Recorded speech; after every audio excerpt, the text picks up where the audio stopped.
Hello friends, I am back with my another video in my perspective series और perspective में हमने काफ़ी सारी चीज़ें डिस्कस की हैं इन टर्म्स ऑफ क्या टेक्निक्स होती हैं, क्या ट्रिक्स होती हैं, किस तरह से हम बैलेंस करें, किस तरह से हम मिडिल वर्जन किस तरह से निकालते हैं, उसका बैलेंस कैसे करते हैं, उसकी कैलकुलेशन हम कैसे करते हैं।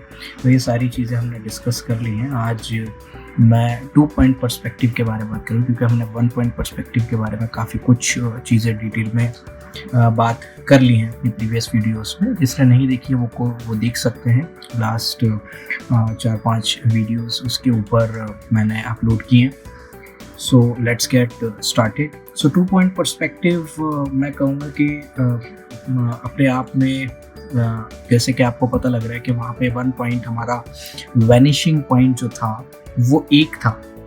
अब हमारे जो वैनिशिंग पॉइंट होंगे वो 2 होंगे। इसका मतलब ये 1 के बजाय 2 वैनिशिंग पॉइंट के अकॉर्डिंग ड्राइंग की जाती है और उसमें भी मैं कहूँगा कि एक सेम प्रोसेस फॉलो करके ऑलमोस्ट सेम प्रोसेस फॉलो करके ड्राइंग करने का तरीका और एक टेक्निक है जिससे कि आप अपनी ड्राइंग और ज़्यादा स्ट्रॉन्ग कर सकते हैं, अपने बेसिक्स को और सुधार सकते हैं। ठीक है।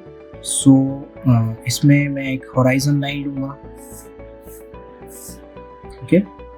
और होराइजन लाइन में मैं इसमें 2 पॉइंट बनाऊंगा जो कि वैनिशिंग पॉइंट होंगे। एक मेरा पॉइंट लगभग यहाँ में ले लेता हूँ और एक पॉइंट यहाँ में ले लेता हूँ। ठीक है। तो 2 पॉइंट पर्सपेक्टिव में जो हमारे लाइंस हैं, जो हमारा कोई भी ऑब्जेक्ट होगा जो कि हाइट रिप्रेजेंट करती है, किसी भी ऑब्जेक्ट की हाइट।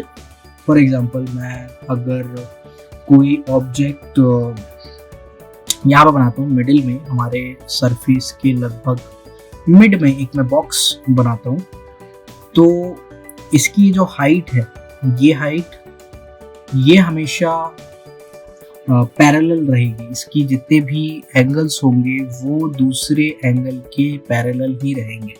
ठीक है। तो अभी मैं जैसे ये मेरे वैनिशिंग पॉइंट है, इन वैनिशिंग पॉइंट के अकॉर्डिंग मैं रेफरेंस लाइन खींच देता हूँ। ये लगभग ये और ऐसे। तो इससे मुझे रेफरेंस मिल गया कि मेरे ऑब्जेक्ट की जो डेप्थ होगी, जो विड्थ होगी, वो कितनी मैं दे सकता हूँ। तो लेफ्ट साइड में मैं इतनी विड्थ दे देता हूँ और मेरी ये जो हाइट है, हाइट की लाइन जो है वो सेम रहेगी। ठीक है।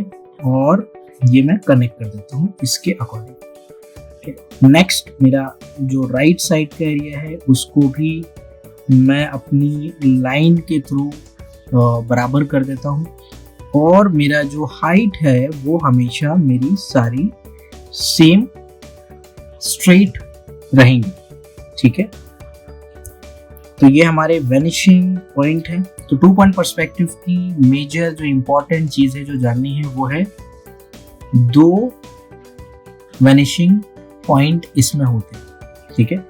तो इसमें कोई भी ऑब्जेक्ट, जैसे मेरे ये जो सरफेस है, मेरी जो होराइजन लाइन है, इससे अगर कोई ऑब्जेक्ट मेरा ऊपर है, अभी मेरा सरफेस के बिल्कुल मिड में है, तो ये मेरा ऑब्जेक्ट ऐसा दिखेगा। अगर मेरे सरफेस के ऊपर कोई ऑब्जेक्ट जा रहा है, मान लीजिए यहाँ, ये मेरी स्ट्रेट लाइन है, मतलब इसकी जो मैक्सिमम हाइट होगी मेरे ऑब्जेक्ट की इतनी होगी। और यहाँ से मैं रेफरेंस लाइन लेने की थोड़ी कोशिश कर लेता हूँ और यहाँ से मैं ले लेता हूँ अपनी एक लाइन और दूसरी लाइन यहाँ से कनेक्ट करने की कोशिश करता हूँ। तो मेरा कुछ ऑब्जेक्ट अगर आप देखें तो कुछ इस तरह, ये इसका नीचे का पार्ट क्यों दिख रहा है? नीचे का पार्ट अगर मैं राइट लेफ्ट टॉप तो दिखेगा नहीं, तो बॉटम इसका दिख रहा है। तो बॉटम पार्ट मेरा कैसे उसको निकालेंगे? हमारा ये एरिया और ये एरिया, इस तरह से हम इसका रेफरेंस लेके टॉप और बॉटम एरिया निकालेंगे। ओके। तो बॉटम एरिया में हमारा इस तरह से निकलेगा। नेक्स्ट इसी तरह से कोई अगर हमारे सरफेस के नीचे अगर कोई ऑब्जेक्ट होगा, मे बी यहाँ यहाँ अगर मैं एक छोटा सा ऑब्जेक्ट बनाता हूँ, इसकी मैक्सिमम हाइट ये है, तो मेरे वैनिशिंग पॉइंट किस किस तरह से दिखेंगे, तो वो मैं पहले लेफ्ट और राइट का एंगल ले लेता हूँ। ये मैंने ले लिया और ये मेरे हाइट आ गई। ये मैंने ले लिया, थोड़ा सा यहाँ से मैं चौड़ा कर देता हूँ। ठीक है, अब इसका टॉप पार्ट दिखेगा, क्योंकि टॉप पार्ट हमारे सरफेस के नीचे है, तो अगर कोई भी ऑब्जेक्ट होगा तो उसका टॉप पार्ट दिखेगा ही, अगर हमारा कैमरा इस तरह से थोड़ा सा रोटेट किया जाएगा। ठीक है, तो ये मेरा इस एंगल से यहाँ से कनेक्ट हो रहा है और ये दूसरी लाइन यहाँ से यहाँ कनेक्ट हो रही है। ओके, सो इसी तरह से हम अल्टीमेटली क्या कर रहे हैं, हम कोशिश कर रहे हैं कि हमारा 2 पॉइंट पर्सपेक्टिव जो हमारे वैनिशिंग पॉइंट से उनसे रेफरेंस लाइन लेके किस तरह से हम अपने ऑब्जेक्ट को एक सरफेस में प्लेस कर सकते हैं। ठीक है, एक मैं यहाँ पर भी बनाने की कोशिश कर लेता हूँ थोड़ा सा। तो इसकी मैक्सिमम हाइट अगर ये है तो इससे मैं इसकी रेफरेंस लाइन कनेक्ट कर देता हूँ। ठीक है, और अगर मैं यहाँ से बात करूँ तो ये काफ़ी सीधी स्ट्रेट हो गई है।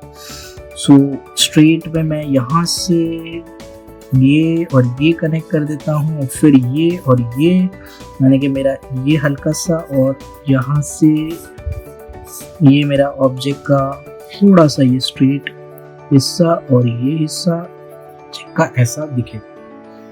ठीक है, और अगर इससे डेप्थ में हम जाएंगे तो हमें कोशिश करनी है कि हमारी जो रेफरेंस लाइंस हैं वो सही होनी चाहिए। ये जो मेरी रेफरेंस लाइंस हैं इनको स्ट्रेट लेने की मुझे हमेशा कोशिश करनी है और इसकी हमें प्रैक्टिस करनी पड़ेगी। आप मेरी इनिशियल क्लासेस में इन ही स्ट्रेट लाइंस की ही मैंने काफ़ी बात करी है, कर्व लाइंस की बात करी है, स्ट्रेट लाइंस की इम्पोर्टेंस की बात करी है, क्योंकि यही जो लाइंस हैं यही हमारी आगे हमेशा ड्राइंग में हेल्प करेंगे। ठीक है, सो जो हमारा वैनिशिंग पॉइंट 1 है और वैनिशिंग पॉइंट 2 है, हमें इसका हमेशा ध्यान रखना है और इसी के ही अकॉर्डिंग हमें हमारा काम करना है। ठीक है, I hope you have understood something from this video and make sure कि आप इसकी प्रैक्टिस करें। और इसी 2 पॉइंट पर्सपेक्टिव की है मैं मल्टीपल वीडियोस की सीरीज शेयर करूंगा। आई वुड मेक श्योर कि भाई ज़्यादा लॉन्ग भी ना हो वीडियो, ज़्यादा शॉर्ट भी ना हो। ठीक है, so that you can understand easily और समझ में आए और आप प्रैक्टिस कर सकें। So thank you so much, see you in my next video.